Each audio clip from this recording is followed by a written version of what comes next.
You want to pipe down over there? We're live. We're live. Nope. Welcome to Facebook Live Red Zone Extra, where we talk about the NFL team in Kansas City.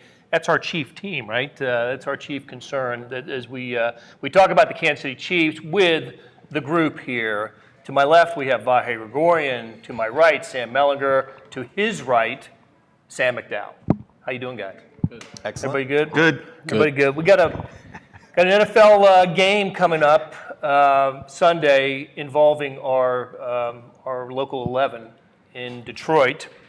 The Chiefs and the Lions with their quadrennial meeting. You know, it's Look at you. well, if he could bring up triskaidekaphobia, whatever that was earlier this week, I can bust out a quadrennial. Oh, I'm glad that stuck with you. It did. It did. That's fear of the number 13.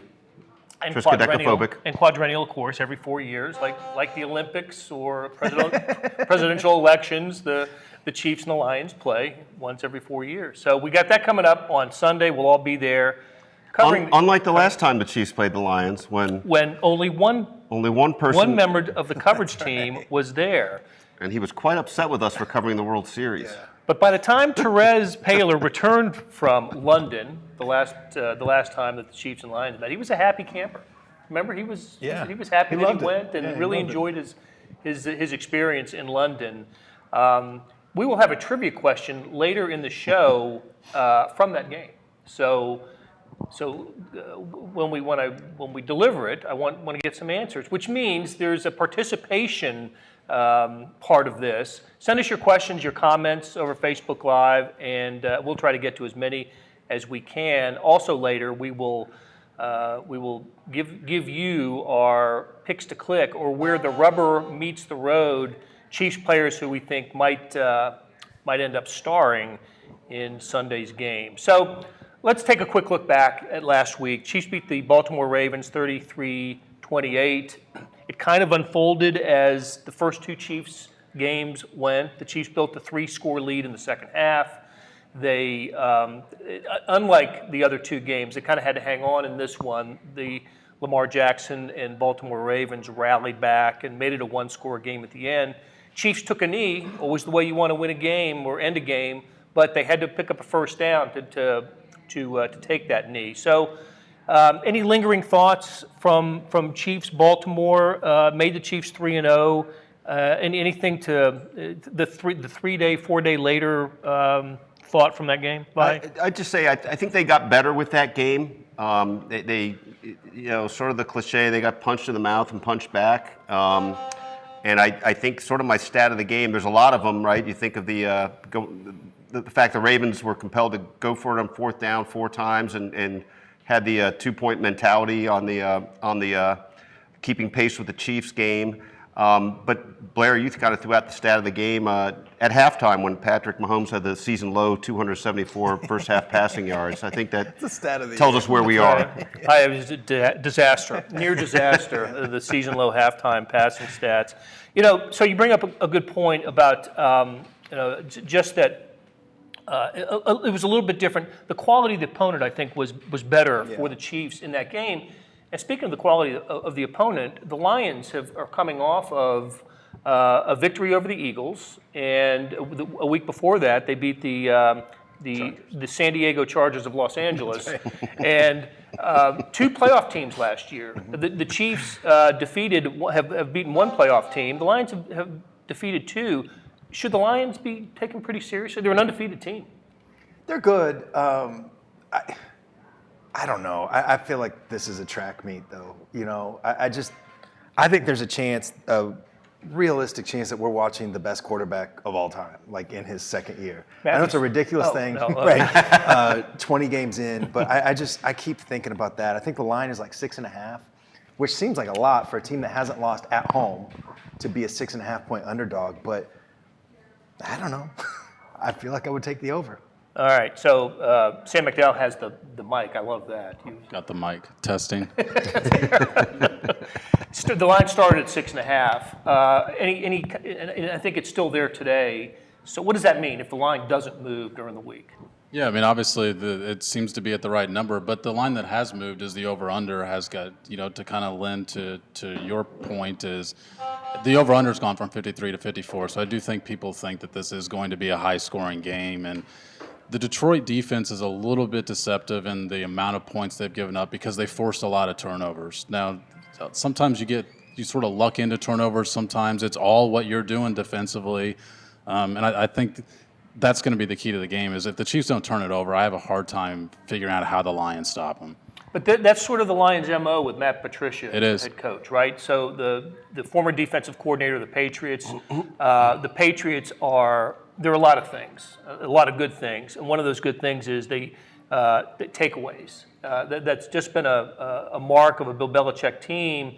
And with Patricia as the defensive coordinator from 12 to 17, and he was on the staff even before that, they were always either at or near the top of the NFL in takeaways. And I think the Lions have 5 this year, so that's part of their MO, what they're trying to do. The Chiefs, on the other hand, pretty good at preventing that sort of thing. Yeah, especially defensively. I always laugh when people always say they emphasize takeaways. I mean, everybody wants turnovers. You see teams turn those down? Right. We prefer takeaways. Yeah, like as if Tyrann Mathieu just dropped that ball last week because we don't emphasize takeaways over here. But offensively is what it comes down to as far as your turnover margin to me. It's how often you turn it over as much as anything, and the Chiefs don't turn the ball over a lot. Well, look, and that sort of is the exact core of the point, the difference between takeaways and turnovers, right? I mean, Andy Reid yesterday was asked about this a little and suggested that the Lions are tackling the ball well. I don't know. I haven't seen all the turnovers, and so I don't really have a sense of how much is their creation of it, how much is, for lack of a better term, blundering into it, and I guess that's going to be really the crux of this thing. Yeah, that's kind of what I was getting at. I mean, if there's some specific secret way to tackle that helps you force a fumble, I think every team would be doing it. Now, certain guys are obviously better at it. They're stronger. They've got better hand-eye coordination to pinpoint exactly where the ball's going to be, but everybody's trying to cause fumbles out there.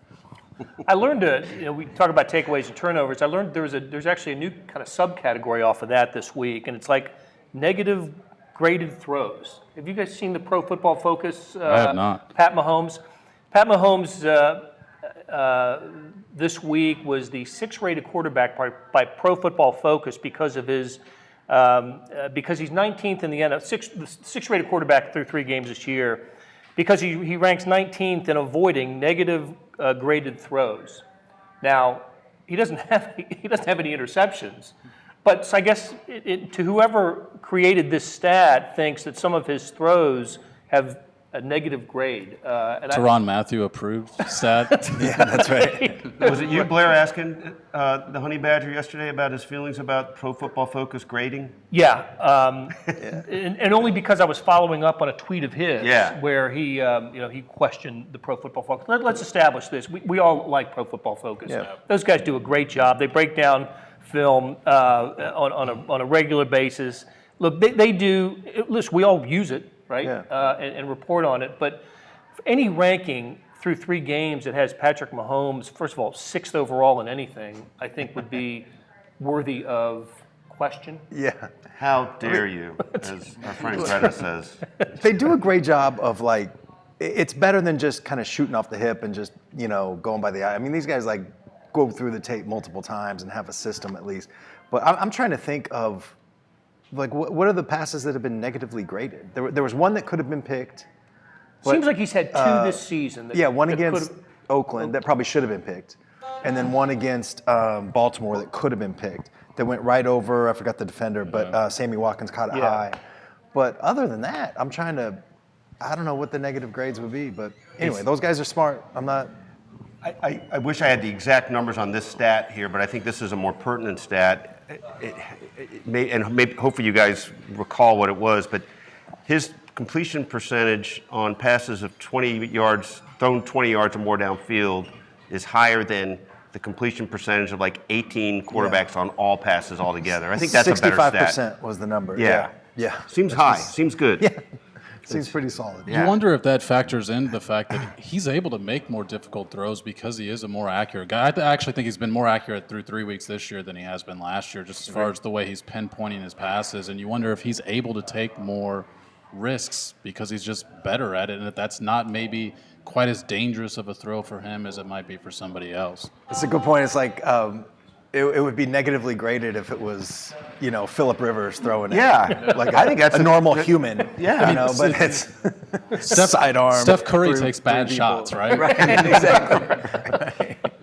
Well, it's an interesting quarterback matchup. It's a matchup between two guys that have, at least in one of their seasons, has thrown for 5,000 yards, and you don't get those, every week. I mean, Drew Brees has done that, five, six times, and Brady's done it, Manning's done it. Those guys have all faced each other, but this is, this is Mahomes against Matthew Stafford, who, I think it was 2011, had his 5,000-yard, 41 touchdown season. We've talked about this week. It's been one of the points of conversation that actually you started, Sam, in our Facebook Live after the Ravens game. Mahomes is throwing indoors as Matthew Stafford gets to do throughout his career. What's the impact of that? What's the potential impact of a dome game? I mean, it sounds dumb to say like Mahomes is going to be good, he'd be good. Like, wait, what? Right. So he's got a shot here. He'd be great. But I just look like his arm talent and the velocity that he throws with, like, wind affects him less than I think some other quarterbacks, and he's obviously been terrific at, sort of calibrating for all that stuff. But I just feel like a fast track, no weather. Tyreek Hill's not going to play, obviously, but like that would be even more. But Darius Slay, was it a quad or a hamstring? Hamstring injury where, I don't know, he may or may not play. I think they list him as questionable last I saw. But he did. I think he was a limited practice participant earlier this week. But even if he plays and is 80%, that's a big deal. He's their best defensive back. And I just think like that quarterback in a dome, no disrespect to the Lions, but I just feel like it's going to be up and down. Help me understand the sports science of this, though. I mean, first of all, you bring up a great point about his ability to sort of navigate the elements anyway, in a sense maybe minimizes how much better he can be in this situation. Yeah. But is the notion that the aerodynamics, I mean, it's not just climate control, it's that the aerodynamics, I mean, the ball literally can be thrown farther because of that. I don't know that, and I'm embarrassed I don't, but I don't know how that works. I mean, he threw one pretty dang far. We saw that last time he played. But we've seen him throw that dome. distance, before a game in Denver. I just think like if there's less to worry about, and again, I do think that he's better at getting around these obstacles or these cones or whatever. But if there's less to worry about, and it's just purely like this offense, even without Tyreek Hill, this offense is as fast as any offense in the league. And I feel like an offense that's based on speed and timing, and again, they're good if they played in a big pile of mulch, but like if there's just fewer sort of X factors, I just think that, it makes them even better. How could it not? I wonder if you have to account for it as a wide receiver making a cut, or if there's a timing issue to play in an environment in which you've not participated in. If only we had somebody here that covered the greatest show on turf to help us out with this analysis. Well, I did cover some of the greatest show on turf for the Rams' 1999 season into the 2000 Super Bowl, and I don't think we ever consulted a scientist about the aerodynamics in the dome, right? But they certainly were able to have their way, and I think it's a pretty comparable team. I mean, in fact, honestly, I'd contend this is a more dynamic team, which sounds crazy, but maybe not that crazy. And later, we will bring on somebody who knows about covering a team that plays indoors on a regular basis. That throws the ball a lot. And a team that throws the ball a lot, that might have had a quarterback that puts up big stats. That is when toward the end of our discussion here I failed to mention earlier, Big O Tires in Blue Springs, 545 Northeast Coronado Drive. I always have to look at the door here because they have the address above every door at Big O Tires. So we went from Kansas City South to Kansas City East. So we'll go north and west in the next few weeks here. But we really enjoy coming here to Big O Tires for this. All right. So anything to the Doug Peterson sidebar here that. The Lions beat a Doug Peterson coach team last week. Doug Peterson was Kansas City. It's kind of an interesting storyline, but I think the Eagles were a little undermanned last week as well in terms of injuries. But so worth considering. Yeah. Okay, enough said. Look, like yeah, it's a weird thing because I think the Lions they played a lot better than I would have expected, and might be a playoff team. The Packers are going to have a say in that division. They're 3-0 without Rodgers playing awesome so far, and that'll happen. The Bears are good, but I think the Lions can be a playoff team. I'm going to believe that somebody shuts down the Chiefs after I see it. And not just that, but see it live and then watch on tape again, just to make sure that's and then get the Pro Football Focus grades. Make sure that's what I actually saw. I don't know what you do. I don't know how you do it. With this group, I really don't. I'll go back to something we talked about earlier. Matt Patricia coaches this team, and although the Chiefs and the Lions have very little history against each other, Matt Patricia has a history with coaching, putting a defense together to stop the Chiefs. Now, he didn't do it very well a couple of times, right? He was the defensive coordinator on the game at Arrowhead the night before the wild card game, when the Chiefs scored 41. They scored 42 in New England, right, in the opener, and was it 16 or 17, whatever it was? The Kareem Hunt game, right.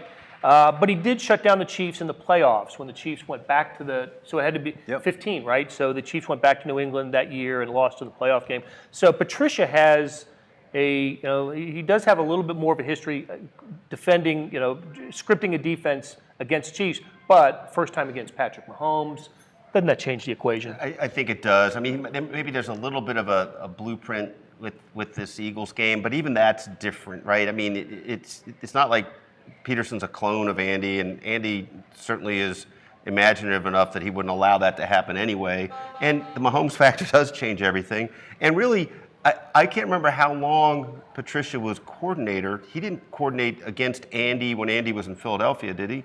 He would have been on staff. He would have been on staff, but unless they played in 12, right? But basically, he's 1 and 2 against Andy, right? I mean, or his defenses were 1 and 2 and gave up 40 points twice. Right. I don't remember. Trying to think. I don't remember another regular season game where he would have been the DC. I could be wrong, but look, I mean, probably one of the things that's going to hold true with all these is you might have an idea of how to beat them. Let's see you do it. Yeah, I mean, that's the problem that Mahomes presents. There's something to be said for Doug Peterson was the offensive coordinator in Kansas City, but he was not he was the assistant offensive coordinator. Right. Matt Patricia was the defensive coordinator in New England, but he was not the he was the assistant defensive coordinator. That's a great point. Yeah, I agree. All right, how about let's switch to defense really quick. Stafford's off to a good start. It's funny. He's averaged 277 yards per game, 6 touchdowns, 2 picks. And for if you're not covering Patrick Mahomes, you think, yeah, that's a great. He's on his way to a Pro Bowl season, but that's 100 less a game, at least 100 less a game than Mahomes, and 4 touchdowns fewer. But still, a good start for Matthew Stafford. He's 2-0-1. Look, they had a bad tie to open the season against the Cardinals. Cardinals came back in the fourth quarter to forge a tie.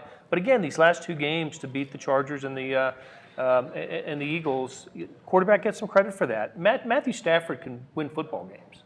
Yeah, to me though, he's a completely different quarterback than what they faced in the first 3 weeks. Obviously, he's different than Lamar Jackson, but those first 2 guys that the Chiefs played, even though they were pocket guys, they tried to get rid of the ball really quickly. Matthew Stafford's not that guy. He'll hold on to the ball for a long time. So it's a different element than I think, and maybe it opens up some avenues for some guys, especially one that we've been talking about a lot with Frank Clark, to maybe have a little bit of a bigger day because of that. Let's talk about Frank Clark. Got his first sack-ish, Didn't bring him down. Still has not brought down a quarterback this year, but did get a sack. Look, I do think there's something to the double teams and the chips. He's he is getting a lot of attention. Yeah, I'm sure most of us did. But we went back and watched the film, and he definitely does get double teamed a lot. Now, it's kind of a funny story about that sack. He said the reason he did that was because he's had quarterbacks before get rid of the ball as he's holding on to him. So he just tried to get on his back and said, "You can't possibly throw this ball if I'm in this position." So, but like I said, I think this is a game where Frank Clark needs to step up because Matthew Stafford holds on to the ball for a long time. He stays in the pocket. He's not that mobile of a guy. This is the type of game. This is the reason you brought in a guy like Frank Clark. Yeah. You know, and the other aspect of that is while Clark's getting this attention, Emmanuel Ogbah's having a nice season so far. You know, guy that got from Cleveland. You know, when it was he and Okafor, I thought, you know, Okafor would be the guy that we'd probably be paying more attention to, but Ogbah's off to the better start. So I think Chris Jones is also will have an opportunity here to have a good game. But I love what Ogbah did the other day. He had the batted down ball, one of them, but there was another play where I was amazed at how he closed on Jackson toward the sideline. Just the speed and the angle of pursuit, it was really impressive. He's got long strides. They're not Tano strides, but they're long strides. Yeah. Well, this is maybe nitpicking, but both those guys had a sack on Sunday, right? Clark and Okafor. Yeah. Clark's sack was done by him. That was beat his guy. The right tackle Spin with a move beautiful back in, spin move, and Yep. he came back in. And also on the way to that spin move, I think the running back, I can't remember which one it was, was supposed to chip him, and Clark kind of avoided the chip. Okafor's sack he was not blocked. And he said, look, he made the play. Lamar Jackson is a tough guy to catch and bring down, as Okafor learned earlier. Ogbah, right? I think it was Ogbah. Ogbah. I'm sorry. Yeah. Ogbah. So there's a difference between like the kind of sacks that Clark is forced to get. You know, he's not going to come and unblocked. expected to get. And Yes. it's expected to get those where he just and paid to get. yes, right. But the Ogbah sack, I mean, to Sam's point, it's almost Chris Jones' sack. I mean, all the attention on that on that offensive line is going towards Chris Jones. If Chris Jones isn't there, Ogbah doesn't come free unblocked. And certainly, Lamar Jackson is one of the hardest guys in the league to bring down in the pocket because he's willing to get out of the pocket. So great play when you're matched up one-on-one with him. He actually said because he had faced him a couple times before that he thought that helped him a little bit, faced him last year. But all the attention diverted to Chris Jones, Frank Clark. These other guys are going to need to have big games because offensive line is going to be paying attention to those other guys. We referred to Pro Football Focus a couple times. They have the Chiefs coverage play as top 10 so far in the NFL. I can buy that. Whether you believe Pro Football Focus or not, some are bigger believers than others, but I do think that the play of the secondary has actually been pretty good. They're 17th in yards per pass against. And, you know, that's not great. You're not throwing a parade for being 17th in a category, but it's a hell of a lot better than they have been. And, you know, if they were 17th in every defensive category, I think they're going 16-0. You know what I mean? If they're just like on that right side at of the ball. league average, Yep. And after a really probably bad day in that category to open the season as well. I mean, they gave up a couple long balls to open the season too. To a quarterback who's known for his mustache, rookie quarterback. I've been really impressed with Rashad Breeland. I mean, I think he's played great. Yeah. Coverage has really been tight. He's been, a little dynamic when he's needed to. Better than I expected. Great tackler. I think that's the one thing Yeah. about him that Yeah, surprised me. yes. He's a great tackler. Yeah, he Actually, hits hard. tackling He's has like been good safety tackler in a lot of ways, yeah. right? Other than a little do-sa-do by Jackson the other day. It was bad. I thought it was bad on Sunday. There were some plays where it was just guys going through. Like Kendall Fuller went for a, kind of shoulder into, I think it was Ingram. It was Gus Edwards, like shoulder into Gudwards, like, kind of low, and Edwards just kept running. I mean, I thought the tackling was not as good Sunday as it had been before, but you have to, the other team's good. Yes, You know what I that's mean? a Right. playoff team. That's a team Yeah. that's going to win its division and maybe back at Arrowhead Yeah. later this year. Plus, we learned yesterday that Rashad Breeland would be part of the boy band if Patrick Mahomes could put the boy band together along with Travis Kelce. So That's really Sam's expertise. I wouldn't know about that. so direct your questions to Sam. Let's take a couple questions. Larry Looper, thanks a lot for you're one of our loyal viewers here. So Larry asked earlier about Darius Slay, and whether he was going to go or not. We don't know. But big advantage to Chiefs if the Lions' top cornerback isn't ready to go in this game. And that also brings up something that I'd been reading about. Because look, again, the Lions are a team that's not on the radar of us. Every Thanksgiving, we watch the Lions, and other than that, it's once every 4 years. But they were not built for speed, which you'd think dome team might do that. They're built for strength, and it's not a speed team. It's more of a bulk team, and I just think the Chiefs will be able to take advantage of that. So. Yeah, we should like the speed they are, but Kerryon Johnson has been kind of a workhorse for them, the running back. I mean, he's getting a lot of work, and that's a guy that the Chiefs are going to have to worry. But averaging 2.6 yards per carry so far, he's off to a little bit of a slow start. He was on his way to a big season last year as a rookie, kid out of Auburn, and got hurt, wrecked his knee in the 10th week, and they put him on the shelf. So.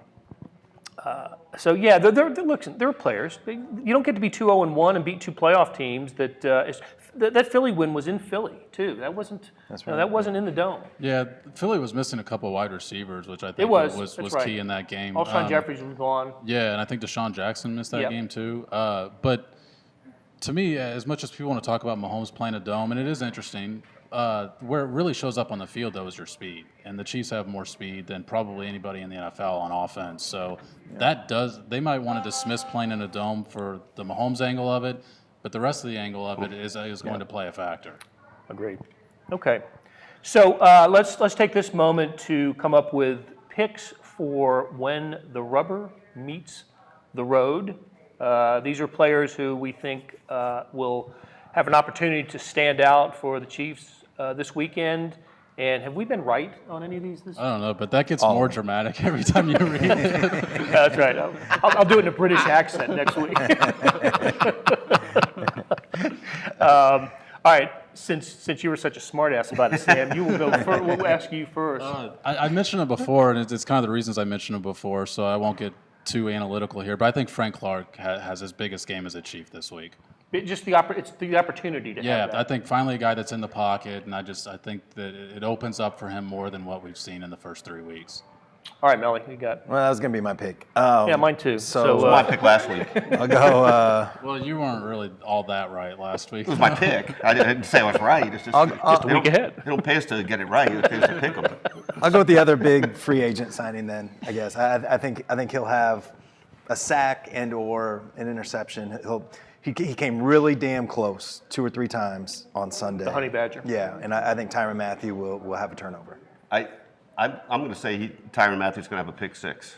A pick 6. Pick Wow. 6. Yeah. One up in him. Sit down, Yeah. me. I needed to. Yeah. But I also want to say my rubber meets the road moment was on I-70 today, on the way to Big O Tires when I saw what clearly was a blown up tire from a truck on the side, and I wondered if Big O was going to be on the scene to help us out. That rubber met the road. Rubber didn't did it? meet the road. It did. Yeah. He's probably back here in the back now. Yeah, they're probably in here getting a little work done. Yep, getting work done.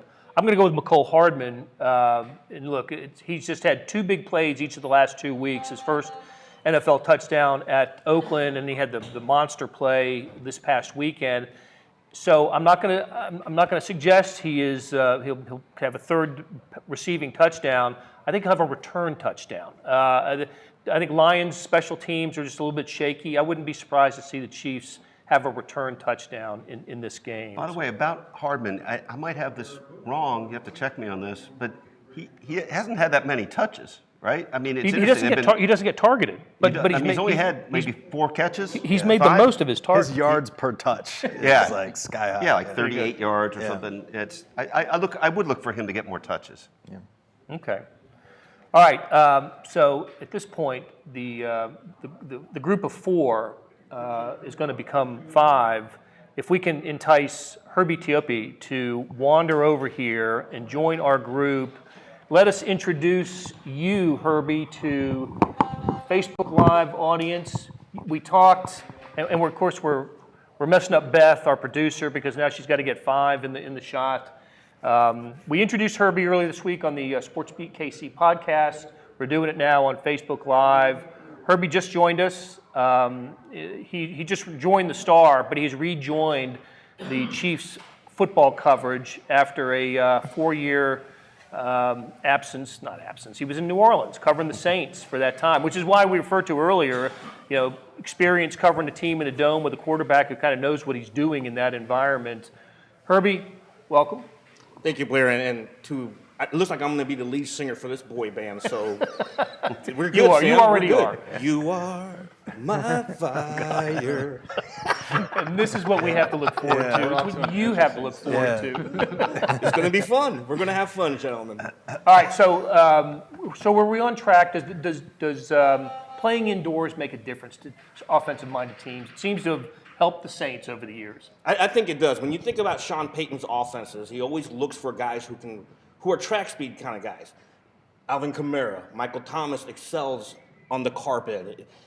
Traquan Smith, he's a speed burner. Keith Kirkwood, he's a speed burner. So when you're looking at dome teams, a lot of the teams, and Vahe, you know this from covering the Rams, you're looking for players to fit that scheme and also the environment you play in. In the NFC South, also Atlanta plays in the dome. So you're going to have another game there in the dome. So I think you're on point there. So the Chiefs don't get to do this that often, right? The Colts are the only team in the AFC, I think, that has a dome. But in the NFC, you have a few more choices here. So look, when it's all said and done, it's the talent of the team. It's not like Rams won a Super Bowl, Saints won a Super Bowl. How many other dome teams? I'm trying to think. Cowboys have. Colts that's right. Colts won one with Manning. Cowboys haven't won one. It's hit or miss really when it comes to success of the team. If there was a rolling roof over Arrowhead, I shudder to think what this offense might be. That might have been worth the $300 million alone with this offense. Put the rolling roof over. It's like a third of Mahomes' next contract. And maybe he can invests put the a little, invest on the rolling roof. So, Herbie, tell us about just covering the Saints and how enjoyable that was. And it wasn't just the Times-Picayune and the New Orleans Advocate, but you also spent year and a half with the NFL Network. Yeah, and I would say this. Covering the Saints, and I was telling the gentleman earlier before we went live here, it gives me an appreciation of watching an elite quarterback. Obviously, when I covered the Chiefs before I left for New Orleans, got to cover Alex Smith before he left. But before that, and you guys know this, there were some dark times here in Kansas City after Trent Green retired. I mean, you had Tyler Thigpen, you had Palco, you had Brady Quinn, Matt Castle. Matt Castle is our quarterback, going back to those years. But watching Drew Brees, the way he prepares, the way he takes mental reps on the sidelines, even when he's not on the field, you get an appreciation for elite quarterback play, which is one of the reasons why I am super excited to return to Kansas City because, let's face it, Patrick Mahomes is a generational type quarterback. And I mentioned this on the podcast the other day. A media friend of mine sent me a text message saying, this is like going to Chicago in the 1980s when you get to cover Michael Jordan when he starts off. And to me, that's what I'm looking forward to. I'm getting ready to cover the Michael Jordan of the NFL. He's everywhere. The NFL, he's the face of the NFL. He's clearly the face of the Kansas City Chiefs. So this is the kind of stuff I'm looking forward to. Fantastic. All right, Herbie, it's great to have you here. And it's going to be great to have you at Big O Tires every week where we talk about the Chiefs. And listen, all these gentlemen up here and everybody on the Kansas City Star sports staff helps on the podcast, SportsBeat KC. We talk Chiefs, but we additionally talk Royals and the colleges. So if you're not tuning in, please listen to us on SportsBeat KC. Download the Apple Podcast, give us a rate and review. So we're going to wrap it up here. We got to get over to the Chiefs practice today, Assistant Coach Day, guys. We get to talk to assistant coaches. That's a once a month occurrence. The next time we talk to you will be late Saturday or Sunday afternoon from Ford Field in Detroit. Until then, thanks to all these guys. Thanks to Beth for producing, and we will talk to you soon. Thanks to Big O Tires as well. We'll talk to you soon.